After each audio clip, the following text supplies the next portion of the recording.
नमस्कार, आप देख रहे हैं न्यूज़ फॉर पब्लिक। झारखंड की राजधानी रांची के ठीक बगल में मोराबादी मैदान के ठीक सामने में रामदयाल मुंडा के शोध संस्थान में आज झारखंड की ज्वलंत मुद्दों पर आधारित 3 किताबों का विमोचन किया गया, जिसमें आई हुई है जसिंता किरकेटा और सिमडेगा जिला जो कि नक्सल प्रभावित जिला है, उसी ज़िले से निकल के आज अंतर्राष्ट्रीय राष्ट्रीय स्तर पर अपने पहचान परचम लहरा रहे हैं। अनुज लुगुन की किताबें आज यहाँ पे प्रदर्शित की गई। इस वक्त हमारे साथ बातचीत करने के लिए मौजूद हैं प्रोफेसर मिथिलेश जी, जो कि विनोबा भावे यूनिवर्सिटी में एज ए प्रोफेसर हैं। आइए बातचीत करते हैं और इनसे जानते हैं कि आज समाज में जिस प्रकार से हमारी जो भाषा है, हमारी जो कला है और संस्कृति है, और बात करते हैं कि माय माटी की बात करते हैं तो कहीं ना कहीं वो विलुप्त होते जा रही है। तो सर, आपकी इस पर क्या राय है?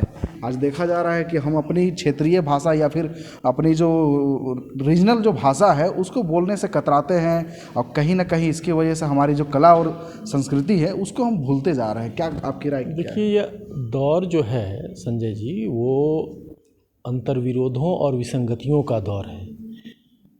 बड़े बड़े मनोवैज्ञानिकों ने ये कहा है कि मातृभाषा में ज़्यादा बेहतर ढंग से बच्चे सीख पाते हैं, पढ़ पाते हैं। लेकिन दूसरी तरफ जो एक खड़ा किया गया है ये भ्रमजाल कि आप यदि अंग्रेज़ी नहीं जानते हैं तो आप किसी काम के नहीं हैं, आपको कोई नौकरी नहीं मिल सकती है। तो ऐसी दशा में कोई भी सामान्य नागरिक या सामान्य बच्चा भ्रमित हो सकता है और उसके भ्रम का जो परिणाम है उसी परिणाम के रूप में हम लोग आज जो सब कुछ देख रहे हैं कि माई और माटी यानी हमारी धरती माँ और हमारी मिट्टी, जो उसकी जो ज़मीन, जल, जंगल, ज़मीन जो हमारे जीवन के आधार हैं, वो जीवन के आधार ही लुप्त हो रहे हैं। और अभिव्यक्ति का आधार जो है वह भाषा है, वो अभिव्यक्ति का आधार भी हमारा छिन रहा है। कहीं न कहीं जो एक कहें कि जो पूंजीवाद है, जिसने सत्ता के साथ अपनी ये कहें कि जो साठ गांठ है उसको पूरी तरह से स्थापित कर ली है, और सत्ता के साथ मिलकर वह जिस तरह की साजिशों को अंजाम दे रहा है, उन साजिशों से सचेत करने वाली कविताएं जो हैं इन तीनों कवियों ने लिखी हैं। और उसी पर चर्चा करते हुए, कारण कि कविता जो है वह हमें सचेत करने का भी काम करती है, और यदि कविता सचेत कर रही है तो जो उसके पाठक हैं उससे सचेत होते हुए, सजग रहते हुए और फिर नया समाज गढ़ने की दिशा में कैसे बढ़ सकते हैं, कहीं न कहीं आज उसी संदर्भ में हम सब विचार कर रहे हैं। मिथिलेश जी, पहले का दौर में देखा जाता था कि जो अपने जो कवित्री थे या फिर जो कविता लेखक थे, उनकी बातों को सुनते हुए नेता या फिर राजनेता या फिर मंत्री या फिर शासक जो है कि उनकी बातों को ध्यानपूर्वक सुनते थे, समझते थे और उनकी बातों को मिश्रा की रिपोर्ट समाज के उत्थान के लिए या फिर विकास के लिए जो है कि कुछ सुधार करते थे।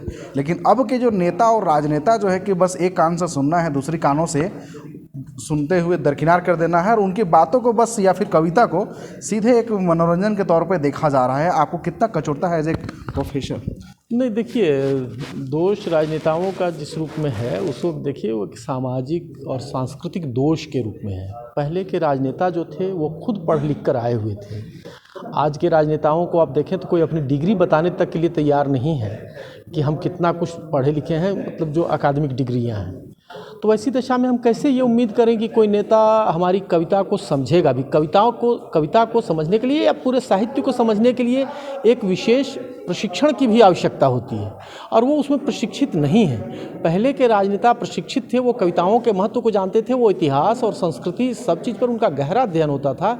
इस वजह से वो कविता के महत्व को समझते थे और कवियों की बात सुनते थे। आज जो आपके महत्व को नहीं समझ रहा है उससे आप ये अपेक्षा क्यों करें?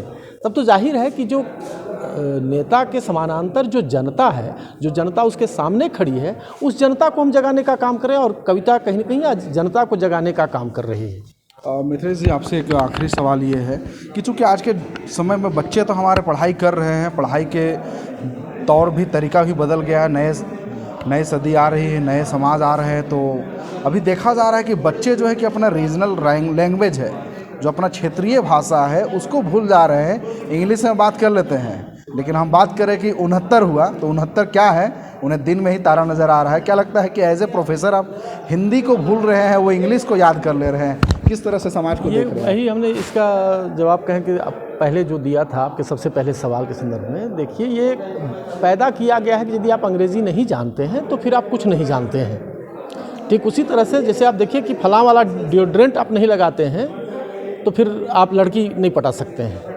कुछ इस तरह का जो भ्रम पैदा किया जा रहा है, तो उसी तरह की स्थिति है कि यदि आप 69 नहीं जान रहे हैं, इसमें दोष किसका है?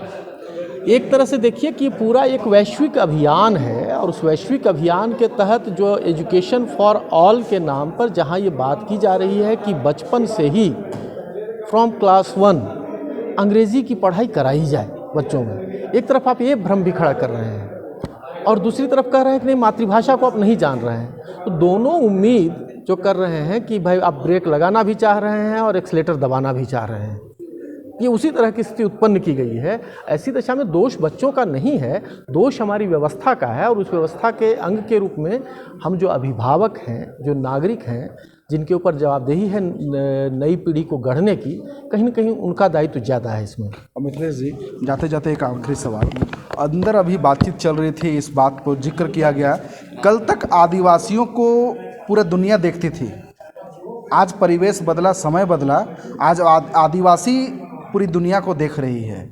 इस बात पर आप कितना इत्तेफाक रखते हैं? हाँ नहीं, इस बात से इत्तेफाक रखना हमारी ज़रूरत भी है, हमारी व्यवस्था भी है, कारण कि कल तक आदिवासी जो थे वो उनके लिए अजूबा थे, लेकिन आदिवासियों के अजूबापने ने ही एक तरह से दुनिया को ये बताया है कि आदिवासी जिस तरह का जीवन जीता रहा है उस तरह का जीवन जियोगे तब तुम बच पाओगे, वरना फिर ये जो ग्लोबल वार्मिंग से लेकर के जो पर्यावरणीय संकट जो उत्पन्न हुए हैं, उन संकटों से घिरते हुए आप एक दिन ऐसी अवस्था में पहुंच जाएंगे जहां कोई भी वैज्ञानिक उपलब्धि शायद आपके जीवन को बचाए रख सकने में सक्षम नहीं होगी।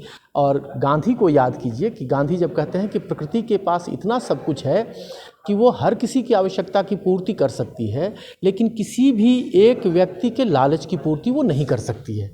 तो आदिवासी संस्कृति में कहीं न कहीं एक संतोष का भाव जो दिखता है, उस संतोष के भाव के साथ पूरी मानवता को चलने की आवश्यकता है।